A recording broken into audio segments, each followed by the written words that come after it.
லூக்கா 5 அதிகாரம் 27-28. இவைகளுக்கு பின்பு அவர் புறப்பட்டு ஆயத்துறையில் உட்கார்ந்திருந்த லேவி என்னும் பெயருடைய ஒரு ஆயக்காரனை கண்டு, எனக்கு பின் சென்று வா என்றார். எனக்கு பின் சென்று வா என்றார். அவன் எல்லாவற்றையும் விட்டு எழுந்து அவருக்கு பின் சென்றான். இங்கே ஒரு மனுஷன் பார்க்கலாம், அவன் பேர் லேவி. இவன் பேர் இன்னொரு பெயர் மத்தேயு. நீ மத்தேயு 9 அதிகாரம் 9ஆம் வசனம் வாசித்தீங்கன்னா என்னுடைய பெயர் மத்தேயுன்னு சொல்லப்படும். இந்த லேவி என்கிற மத்தேயு யாருன்னா டாக்ஸ் கலெக்டர், ஒரு அரசாங்க உத்தியோகம், வரி வசூல் பண்ணுகிற வேலை செய்கிறவர், பெரிய பணக்காரன். ஒரு நாள் இயேசு அவனை தேடி வராரு. அவனை பார்த்து சொல்றாரு, நீ என்னை பின்பற்றி வான்னு சொல்லிட்டு இயேசு முன்னாடி போறாரு. வேதம் சொல்றது அவன் எல்லாவற்றையும் விட்டு, அப்படின்னா அவன் தொழில் பணம் எல்லாத்தையும் விட்டு இயேசுவை கதின்னு வந்துட்டான். அதாவது இந்த மத்தேயு இயேசுவை ஏற்கனவே அறிந்திருந்தவன். அதனால கூப்பிட்டவன பின்னாடி போனான். முன்ன பின்ன தெரியாத நபராக இருந்தால் 1000 கொஸ்டின் கேட்டிருப்பான். இல்லை, இயேசுவை ஏற்கனவே அறிந்திருந்தான். மாத்திரல்ல, இயேசுவின் மேல ஒரு தனி பாசம் இந்த மத்தேயுக்கு இருந்துச்சு. ஏன்னா அவருடைய பிரசங்கங்களை கேள்விப்பட்டிருக்கிறான். அவருடைய வாயின் வார்த்தைகள், அவருடைய பிரசங்க வார்த்தைகள், பரலோகத்தை குறித்த சத்தியங்கள் எல்லாத்தையும் மத்தேயு கேட்டிருந்தனால இந்த மத்தேயுக்கு இயேசுவின் வார்த்தையின் மேல ஒரு விருப்பம், இயேசுவுக்கு பிரியமா வாழணுங்கிற ஒரு எண்ணம் இருந்துச்சு. இயேசுவை பார்க்கணும்னு ஒரு ஆசை இருந்துச்சு. இயேசுவோட கூட வாழணுங்கிற விருப்பம்லாம் இருந்துச்சு. அதெல்லாம் இருந்தனால தான் வாழணும்னு எல்லாத்தையும் விட்டு வந்தார். ஆனால் அப்படி விருப்பம் இருந்த இந்த மத்தேயு ஏன் இவ்வளோ காலம் இயேசு பின்னாடி போகலைன்னா, ஒரு பக்கம் இயேசப்பா மேலே விருப்பம் இருந்துச்சு, ஆனால் இன்னொரு பக்கம் அவனுடைய இந்த ஆயக்கார தொழில், பண ஆசை, அதனால கிடைச்ச ஆடம்பர வாழ்க்கை, அது மேலேயும் ஒரு இருதயம் இருந்துச்சு. ஒரு டைலமோ வாழ்க்கை. இயேசு மேலேயும் ஒரு பாசம், ஆனால் அந்த பாசத்தின்படி இயேசுக்கு பிரியமா ஏன் வாழ முடியல? இடர பண்ணி கொண்டிருந்த அந்த பண ஆசை, இடர பண்ணி கொண்டிருந்த ஆடம்பர வாழ்க்கை, இதனால இந்த மத்தேயுனால ஒரு சீரான ஒரு ஆவிக்கிற வாழ்க்கை வாழ முடியல. இப்ப இயேசு வராரு, மத்தேயு பார்க்கறாரு, என்னை பின்பற்றி வான உடனே அவன் எல்லாவற்றையும் விட்டு, அப்படின்னா இயேசுக்கு பின்னாடி போக விடாம தன்னை தடுத்த அந்த பண ஆசை, தன்னை தடை பண்ணி கொண்டிருந்த ஆயக்கார தொழில், தன்னை தடை பண்ணி கொண்டிருந்த அந்த ஆடம்பர வாழ்க்கை, இது தானே இடர பண்ணுது. இது மேல இருதயம் வச்சிருக்கிற வரைக்கும் என்னால இயேசு பிரியமா வாழ முடியல. இனி இது எனக்கு தேவையில்லை. இடர பண்ண தொழிலையும் பண ஆசையும் ஆடம்பர வாழ்க்கை விட்டு மத்தேயு பிரிந்து வந்தான். இயேசுக்கு பின்னாடி சீசனாய் போனார். 12 அப்போஸ்தலராய் மாறினார். மத்தேயு என்கிற சுவிசேஷத்தையும் எழுதினார். அல்லேலூயா.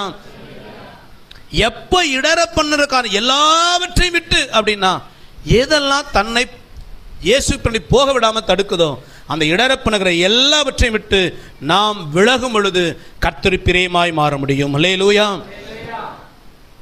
சில நேரங்களில் பரிசுத்தமா வாழ விரும்புவோம். இது தப்புன்னு தெரியும், இனிமேலும் தவறு செய்யக்கூடாது. சில நேரங்களில் யாருக்கு தெரியாது சில மறைவான சில பாவம். நல்லா புரிந்து கொள்ளுங்க. வாலி பிள்ளைகளாக இருந்தாலும் சரி, பெரியவங்களாக இருந்தாலும் சரி, திருமணம் ஆனவர்களோ ஆகாதவர்களோ, யாருக்கு தெரியாமல் சில மறைவான சில பாவங்கள் உங்கள் வாழ்க்கையில் இருக்கலாம். அது தப்புன்னு தெரியும், இது செய்யக்கூடாது தான் ஃபஸ்ட் நினைக்கிறேன். என் சிந்தையில் தடுமாறிடுறேன், கண்ணில் தடுமாறிடுறேன், இச்சையில் விழுந்துடுறேன், என் சுவாபம் சீர்கட்டு போகுது. எதனால என்னால் தெரியல. சில நேரங்களில் உனக்குள் இருக்கிற இடரல்களை நீ அறியாமல் நீ அதுக்கு இடம் கொடுத்துட்டே இருக்கிறதுனால தான் உன்னால் பரிசுத்தம் வாழ முடியல. என்ன அப்படின்னா, சிலருக்கு தனிமை என்கிற இடரல். நீ தனிமையா இருக்கும் பொழுதுதான் சில பாவம் செய்யறனா, அந்த தனிமையை விட்டு விலகி வா. காலையில் நல்லா ஜெபம் பண்ணிட்டு நீங்க தனிமையில போய் உட்கார்ந்து இருப்பதனாலதான் பல நேரங்களில் தடுமாறுகிறீங்க. அந்த தனிமை என்கிற இடரல், தவறான ஆசை என்கிற இடரல். சில நேரத்தில் தப்பான ஒரு ஆசை, அது விடவும் முடியல, இயேசுவும் வேணும், அதனாலதான் பரிசுத்தமா வாழ முடியல. அந்த தவறான ஆசை, கர்த்தருக்கு பிரியமில்லாத அருவருப்பான காரியங்கள், அதை உள்ள வச்சுக்கிட்டு அதை விட்டு விலகியும் வராம பரிசுத்தமா வாழ விரும்பினா வாழ முடியாது. எதெல்லாம் உன்னை தடுமாற பண்ணுதோ அந்த தடுமாற பண்ணுகிற காரியங்களை விட்டு தூக்கி எறிந்து இனிமேல் தனிமையா இருப்பதில்லை. இனிமேல் நான் இப்படிப்பட்ட ஆசைக்கு இடம் கொடுக்க மாட்டேன். சில பேர் பார்த்தீங்கன்னா சோசியல் மீடியாவே ஒரு இடரல் இல்லை. நல்லா கவனிங்க. ஒரு புள்ளி விவரத்தில் சொல்கிறாங்க, சைக்கலாஜிக்கலாக மனநிலை டாக்டர் சொல்கிறது, இப்போ இருக்கிற இந்த இளம் தலைமுறை முரட்டு சுபாவம் உள்ளவளாக மாறி போகிறாங்க. எதனால் அப்படின்னா, ஆன்லைன் கேம்ஸ். இந்த ஆன்லைன் கேம்ஸில் அவர்கள் அறியாமலேயே ஒரு முரட்டு சுவாபத்தை கொல்லணும், அழிக்கணும், பறிக்கணும், எதிர்க்கணும், போராடணும், சண்டை பண்ணணும், இந்த காரியங்களை மனதில் என்ன செய்கிறது தான் பதிக்கிறதுனால இந்த சோசியல் மீடியா, இந்த ஆன்லைன் கேம்ஸ்னால அநேக இளம் தலைமுறை முரட்டு சுவாபம் மாறி விடுகிறார்கள். அதே போல தான் இந்த சீரியல் வந்ததுக்கப்புறம் குடும்பங்களே என்ன ஆனது?